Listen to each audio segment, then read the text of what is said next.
Encontrar una cura contra el cáncer es todavía quizás uno de los desafíos pendientes más grandes para la ciencia en el mundo, para la medicina, y por lo mismo muchos estudios que muestran avances se están mirando con muchísima atención desde todos los rincones. Es el caso de una investigación chilena, vamos a estar conociendo en detalle de qué se trata y vamos a conversar para ello con uno de los doctores que la lidera, el ex ministro de Ciencias, académico de la Universidad de Chile, asesor científico de Oncobiomed, Flavio Salazar. Flavio, bienvenido a Moltere, ¿cómo estás? Hola, ¿qué tal, Patricia? Muchas gracias por la invitación. Muchas gracias por acompañarnos, Flavio. Yo sé que esto ha sido parte de su historia de vida, un estudio al que usted ha dedicado muchísimo tiempo, así que me imagino que después de que salió del ministerio, volvió de cabeza a la universidad a seguir con los avances de esta investigación, ¿o no? Claro, por supuesto, bueno, yo he dedicado junto a un equipo importante de médicos, de investigadores, la búsqueda de soluciones para enfermedades graves como el cáncer. Y tuve una etapa, ¿no es cierto?, en la cual me dediqué a tareas de envergadura más a nivel nacional, un poquito fuera del ámbito de lo específico de lo que yo estudio, pero hoy día he vuelto con mucho entusiasmo y realmente muy contento de retomar un aspecto de mi vida que para mí ha sido un motivante todo el tiempo. Bueno, mucho entusiasmo y quizá el timing es perfecto porque hace solo una semana esta reconocida revista British Journal of Cancer eh, reconoce todo el estudio que ustedes han hecho y los avances que muestran en este estudio de inmunoterapia contra el cáncer. Partamos por allí, Flavio. ¿De qué se trata la investigación que ustedes están haciendo y por qué la están destacando en tantos lugares? Bueno, lo que pasa es que nosotros fuimos bastante pioneros en estudiar la relación entre el sistema inmunológico, ¿no es cierto?, las defensas del cuerpo y el potencial uso de estas defensas para combatir el propio cáncer de los pacientes. Eso se llama inmunoterapia. Y si bien es cierto, tiene una historia larga, solamente durante los últimos 10 años se transformó en una alternativa real de tratamiento para los pacientes a través de investigaciones que han recibido premio Nobel, etcétera. Nosotros empezamos con una estrategia propia, única, que desarrollamos en las condiciones de nuestro país, ¿no es cierto?, con las posibilidades que tenemos, tanto científicas, tecnológicas y de gestión en las propias universidades. Y consiste en que logramos, a través de la extracción de sangre de pacientes con cáncer avanzado, educar células del sistema inmune y reinyectarlas para generar una respuesta inmunológica que combata el cáncer y alargue la sobrevida de los pacientes. Y en esa estudio, que tiene larga data, o sea, digamos, décadas, un par de décadas, unos 15, 20 años, hemos acumulado una cantidad importante de información. Entonces hemos contribuido con esa información, hoy día la hemos recopilado, la hemos contrastado con la evidencia internacional y hemos hecho un trabajo que de alguna forma pone en evidencia los avances que han habido y proyecta para el futuro mejoras que pueden ser importante para la calidad de vida y la sobrevida de los pacientes con cáncer. Flavio, para entender bien cómo funciona esta terapia a través de la inmunoterapia, valga la redundancia, ¿en qué consiste? ¿Por qué la sangre del paciente contribuye a encontrar una solución al mismo cáncer? Porque el sistema inmunológico, o sea, las defensas del organismo, se encuentran en células que están circulando en la sangre. La sangre tiene los glóbulos rojos, que transportan el oxígeno, y los glóbulos blancos, que conocemos nosotros. Y en los glóbulos blancos son una diversidad de células que son parte del sistema inmunológico. Y esas células vigilan el organismo y reaccionan ante los virus, ante las bacterias, pero también pueden reaccionar contra los tumores. Entonces nosotros sacamos sangre, aislamos los glóbulos rojos se los devolvemos al paciente, porque eso no tiene función inmunológica, y a través de manipulaciones con factores, digamos, bioquímicos, con estrategias específicas que están patentadas por la Universidad de Chile, generamos que estas células se transformen en unas células que dan señales de peligro y le enseñan, cuando son reinyectadas en el paciente, a el sistema inmune del paciente que tiene que reaccionar contra moléculas del tumor. Entonces, al producirse esta reacción, otras células del organismo van al tumor y lo destruyen. Ese es como el mecanismo detrás de toda esta. Pero lo que nosotros contribuimos es que no es solamente sacar la sangre y reinyectarla, sino que hay que establecer elementos de acondicionamiento, que son los que nosotros describimos a nivel ya más específico, que hacen que estas células realmente sean eficientes para desatar una respuesta inmunológica. Bueno, todo esto lo han estado probando. ¿Cuál ha sido la tasa de respuesta clínica, Flavio? Bueno, nosotros tenemos una experiencia que yo creo que es bastante única en nuestro país, porque como te digo, empezamos incluso antes de la aprobación de las primeras inmunoterapias a nivel mundial. Empezamos con estudios en modelos de cultivos celulares, después pasamos a modelos de ratones, pero también hicimos estudios en pacientes. Fuimos muy pioneros con un oncólogo del Hospital J. Aguirre, el doctor Carlos Ferrá, que comenzamos con pacientes con melanoma maligno, que es un cáncer de piel muy agresivo. El melanoma es el cáncer de piel menos común, pero es el más agresivo y mortal. Y en ese tipo de pacientes nosotros empezamos a avanzar en esta inmunoterapia y ya hemos tratado durante estos años cerca de 400 pacientes. Y la respuesta ha sido que el 60% de estos pacientes generan respuestas inmunológicas detectables contra el tumor y tienen una sobrevida 4 veces más larga que los pacientes que no reaccionan. Por lo tanto, ha sido exitosa desde ese punto de vista. Lo hemos probado en cáncer de melanoma, después pasamos a cáncer prostático y hoy día estamos proyectando cáncer de vesícula biliar porque es el cáncer más común en mujeres en Chile. Si uno compara este tipo de inmunoterapia con la famosa y conocida quimioterapia, ¿cuáles son los pros y contras? Bueno, la quimioterapia también ha tenido avances importantes, más específicos, etcétera, y tiene un valor en ciertos tumores. Hay tumores que son muy susceptibles al tratamiento quimioterapéutico, sobre todo, por ejemplo, las enfermedades como la leucemia y los linfomas en los niños, tiene una tasa de respuesta muy alta, por lo tanto no se descarta. Pero algunos tumores, como el melanoma, el cáncer de colon, el cáncer de vesícula, son muy resistentes a la quimioterapia. Y lo otro que es importante destacar de la inmunoterapia es que no produce efectos adversos. Y eso yo creo que también es altamente valorable, porque la quimioterapia genera un deterioro importante en los pacientes que muchas veces afecta tanto su calidad de vida que puede incluso significar un deterioro más rápido que el no tratamiento. En el cambio, la inmunoterapia tiene efectos que no, o sea, tiene muy pocos efectos, por lo menos la que nosotros tenemos casi no tiene efectos adversos y eso es una ventaja. Flavio, y entonces, ¿qué falta para que esto se haga realidad, para que tengamos esta famosa vacuna contra el cáncer, como la llaman? Porque uno lo escucha y suena maravilloso, o sea, comparativamente hablando con la quimioterapia, pensando además en la tasa de respuesta clínica que han tenido con las personas, ¿qué falta? Lo que pasa es que en este tema de la transferencia tecnológica, ¿no es cierto?, desde los descubrimientos a la utilización práctica, inciden otros elementos que no son necesariamente científicos. Tienen que haber inversiones, ¿no es cierto?, que son cuantiosas, porque hay que pasar por etapas regulatorias. Hay organismos que regulan esto, la FDA en Estados Unidos, el Instituto de Salud Pública en Chile, Anvisa, etcétera, y exigen una cantidad de estudios clínicos que requieren inversiones importantes. Y nosotros estamos en una etapa de búsqueda de esas inversiones que nos permitan ejecutar esos estudios que restan para poder obtener la aprobación. Y en ese caso, yo creo que ya sería inminente la transferencia a las personas. Entonces, es un tema que va por el lado de la confianza de los inversionistas en tecnologías generadas en nuestro propio país y que permita dar un salto a nivel mundial, porque este impacto de lo que nosotros hacemos no es solamente para pacientes en Chile, sino que tendría una mirada global. Esto, y no quiero pecar de ingenua, pero si uno lo ve con los otros avances que hay en inmunoterapia o quizá otro tipo de terapias contra el cáncer, diría que es lo más avanzado o lo más cercano que tenemos a nivel global para encontrar una especie de cura contra el cáncer.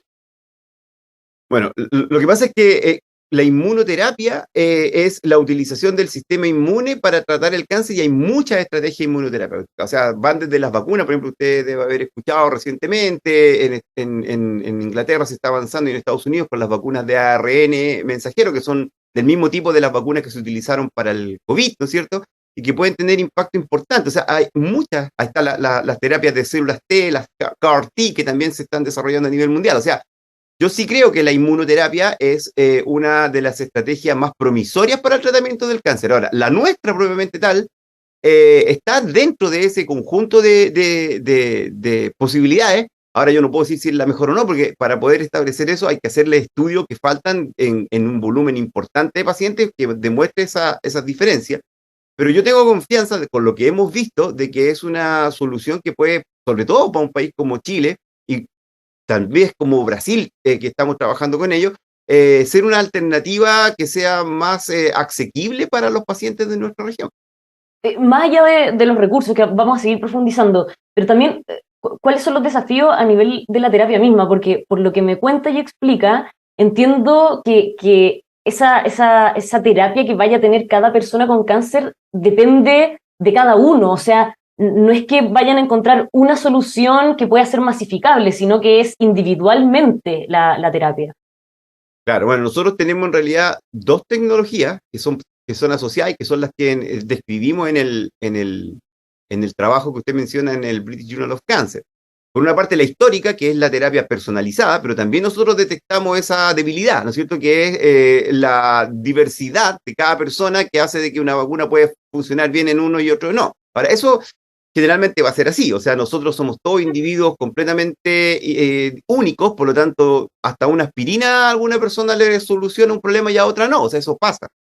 Pero para poder acercar esto, nosotros diseñamos una nueva tecnología que ya no depende de la sangre de los pacientes, sino que depende del tratamiento de líneas celulares tumorales que ya tenemos caracterizadas.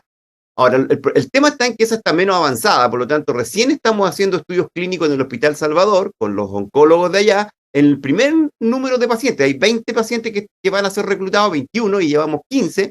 Hasta el momento funciona bien, pero todavía no tenemos tanta evidencia. En cambio, en la terapia personalizada ya hemos tratado 400 pacientes, sabemos, tenemos mucha más evidencia científica. Entonces, por eso, pero los desafíos que tenemos son muchos, o sea, todavía no comprendemos totalmente, a pesar de que damos muchos argumentos dentro de nuestro trabajo de las cosas que ya hemos logrado entender, pero todavía nos resta saber por qué algunos pacientes responden y otros no, y si podemos identificarlos a priori, o sea, antes de tratarlos, saber cuáles pacientes van a responder y cuáles no, y así dirigimos la terapia solamente a los que van a responder y a los que no van a responder hacemos terapias alternativas.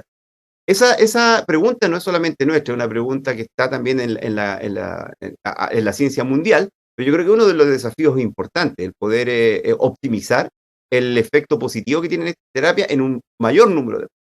Bueno, de hecho, a propósito del desafío mundial, muchos dicen, o sea, tenemos inteligencia artificial, vemos todos los avances que se están dando a nivel de innovación, tecnología, y todavía no podemos encontrar una cura contra el cáncer.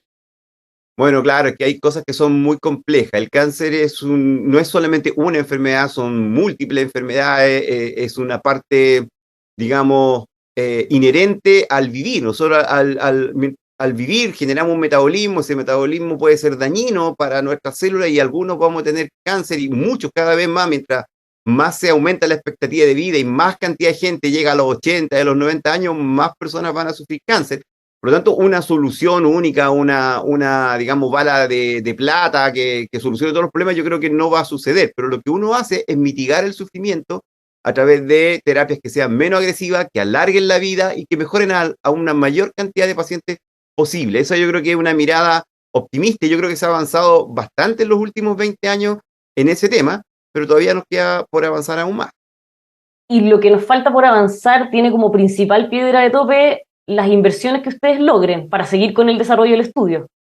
Bueno, yo creo que hoy día es una pregunta abierta y yo creo que es un desafío importante, no para nosotros como científicos, que yo creo que ya hemos cumplido en cierta medida con nuestra parte, pero Chile, y eso lo manifesté también durante mi etapa más política en el ministerio, requiere una cooperación público-privada más intensa que permita y que confíe en que se pueden dar saltos importantes desde Chile hacia la medicina mundial. Tenemos muchos científicos muy conectados, ¿no es cierto?, internacionalmente, tenemos una cantidad de jóvenes que se están formando en los mejores centros del mundo, y hoy día hace falta una apuesta que tiene que venir no solamente del Estado, sino que también de los privados, de apostar a tecnologías que, si bien son riesgosas en cuanto a su éxito, pueden generar, digamos, retornos muy importantes, mucho más que otro tipo de inversiones. ¿No ve esas discusiones actualmente en el Ministerio de Ciencia después de su salida, después de que vino su sucesora, que también duró 6 meses en el cargo, y ahora tenemos a la ministra Aysén Echeverry? No, yo creo que probablemente sí se están haciendo esos esfuerzos. Yo no creo que tenga una responsabilidad específica en los ministros como personas en esto. Yo creo que hay un tema país que nos debe, digamos, impulsar a darle mucha mayor importancia a los temas científicos en todas estas visiones de desarrollo que tengamos para Chile en el futuro. Independiente de la mirada ideológica, yo creo que acá este tema, la necesidad de incorporar conocimiento a nuestra matriz productiva es una cuestión que tiene que ser transversal. Yo no veo que alguien pueda plantear lo contrario, que no se necesita mejorar nuestra capacidad científica, para mejorar nuestra economía. Yo creo que eso no tiene espacio. Entonces, falta un poco llevar este discurso desde lo conceptual a la práctica, y para eso creo yo que se requiere mayor esfuerzo tanto del Estado como de los privados. Y en ese esfuerzo, en esa necesidad de tener estas conversaciones sobre la mesa, el abordar, por ejemplo, el estudio que ustedes están haciendo, pero también tantos otros que me imagino van en la misma dirección o se mueven en las mismas áreas, ¿cuánto conversa, a su juicio, con las misiones que sí vemos que está teniendo el Ministerio de Ciencia, como por ejemplo hacerse cargo de esta comisión asesora contra la desinformación? ¿A usted le hace sentido? Mira, yo creo que en cierta medida a nivel político sí me hace sentido el que exista una mirada desde la academia y desde la ciencia respecto al problema de la desinformación. Ahora, yo no sé si ese sea uno de los objetivos primordiales que hoy día debiese abordar el ministerio. Yo creo que ahí podríamos discrepar un poco. Eh, Me parece que habían prioridades que pudiesen ser mucho más de mayor impacto en el mediano y corto plazo. Pero no me gustaría transformarme en un, digamos, o ¿cómo se llama? Un comentarista de lo que están haciendo las autoridades que me han sucedido, sino que más bien hacer una mirada de, digamos, de evaluación de como Estado, como país, porque yo creo que se ha producido un cierto nivel de inmovilidad por la discusión política que hoy día tenemos, y que yo creo que retrasa las capacidades de Chile de poder avanzar hacia el desarrollo. Yo creo que nosotros tenemos que, y uno de los temas que usted me pregunta, que yo creo que es fundamental, yo creo que sí Chile tenía y tiene posibilidades de desarrollar una industria biotecnológica que pueda hacer aporte a nivel mundial, no solamente a través de lo que yo estoy planteando como individuo de nuestras tecnologías, sino que todo lo que avanzamos en los temas de generación de vacunas, por ejemplo, en nuestro país, existe interés internacional de la Unión Europea, de la CEPAL, de empresas internacionales, posibilidades de hacerlo, y yo creo que esa se debiese retomar, porque creo que es una posibilidad de abrir una industria que hoy día en Chile está como a la expectativa. Cuando dice que ve más o menos la situación paralizada, ¿es por el caso Democracia Viva? O sea, ese es el último, ¿no es cierto? Pero ha habido todo el debate respecto al futuro constitucional en Chile, al rol de los digamos, del Estado respecto al modelo de desarrollo, si vamos a tener un Estado subsidiario o si vamos a avanzar, como yo creo, a un Estado que tenga cierto nivel de incidencia en la conducción de ciertas áreas que permitan desarrollarse. O sea, eso fue lo que yo traté de plantear, y yo creo que esa discusión muchas veces se polariza, y en el fondo eso lo retrasa porque lo pone en un lugar secundario, y la coyuntura se come esa mirada estratégica que yo creo que independiente del gobierno de turno Chile debe tener, si no vamos a permanecer en una situación compleja. Hablaba de lo de las vacunas, pero ¿qué otros temas que para usted son prioridad cree que deberían estar sobre la mesa y en estos momentos no le están, al menos por el Ministerio de Ciencia, por el gobierno, pero que usted no los ve en el tapete, a fin de cuentas?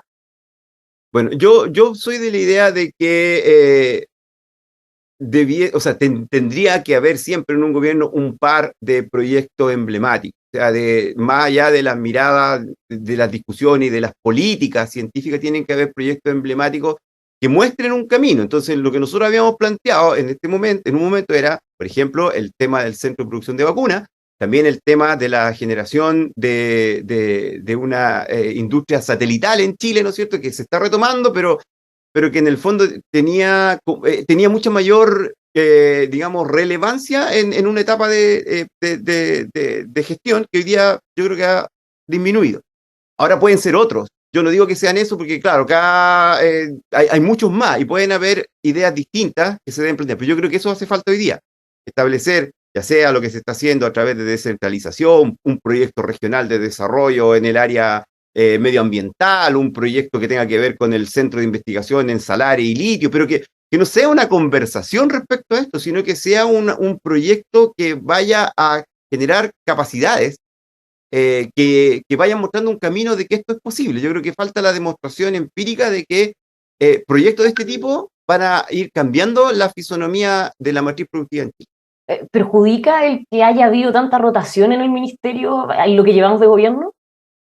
Claro, o sea, cualquier rotación no significa solamente la salida de un ministro, una persona, significa en equipo.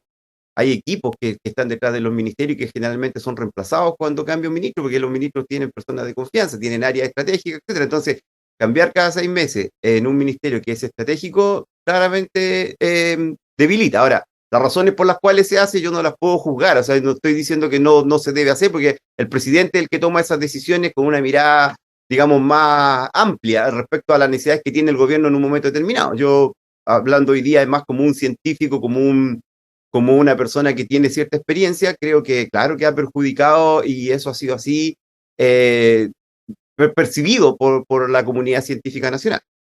Claro, bueno, ahora usted 100% dedicado a estos avances en el estudio de inmunoterapia, lo vamos a estar siguiendo muy de cerca para ver que finalmente podamos seguir dando paso en encontrar esta cura contra el cáncer y que esta vacuna pueda ver la luz ya hecho de...